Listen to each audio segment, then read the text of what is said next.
อันนี้เป็นเถียงหน้าจะเป็นเถียงหน้าไม้เก่าเด้อพี่น้องไม้เก่าถ้าเฮามีอย่างที่เฮามาเฮ็ดเถียงหน้าไว้ก็จะมีประโยชน์บางเที่ยทุกมื้อนี่ส่วนใหญ่แล้วบ้านเก่าเพิ่นก็ขายถิ่มเหมือนนะพี่น้องห้องละ3 เมตรเด้อพี่น้องก็จะเป็นไม้เก่าแล้วก็เฮาจ้างสร้างอยู่ที่ประมาณเทิงจ้างสร้างเทิงซื้อของใส่เด้อพี่น้องเทิงซื้อของจ้างสร้างเพิ่นอยู่ที่ประมาณ9,000 บาทเฮาซื้อของใส่อยู่ประมาณ15,000สังกะสีนี่ก็เป็นสังกะสีเก่าที่เฮาเฮ็ดเฮียนบ่ทันโดนเฮาก็ได้มาลื้อในบ้านเฮ็ดเฮาก็เลยเอามาเห็นบ่พี่น้องอันนี้ก็หน้าต่างเก่าจะเป็นไม้เก่าๆรวมหมดทั้งค่าสร้างทั้งซื้ออุปกรณ์ใช้นี่ก็ประมาณ25,000ได้พี่น้องห้อง3 เมตรอันนี้ห้อง3 เมตร 10ข้างหน้าห้อง3 เมตร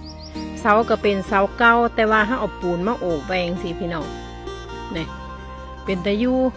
อันนี้ก็จะเป็นหัวไร่ปลายนาที่เฮาเฮ็ดให้ตาคนหน่อย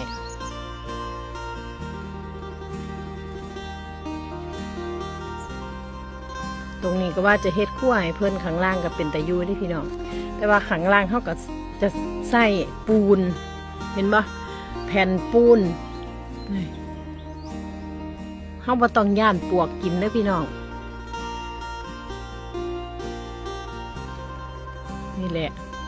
ไม้เก่าเฮาก็สามารถที่ว่าเอามาเฮ็ดเป็นเถียงหน้าเฮาได้ข้างหน้าก็จะเป็นลักษณะแบบที่ว่าเป็นที่นั่งแบบนี้ล่ะพี่น้องใส่งบอยู่ที่ประมาณ25,000แล้ว5,000เด้อพี่น้องทั้งหมดทั้งซื้ออุปกรณ์ใส่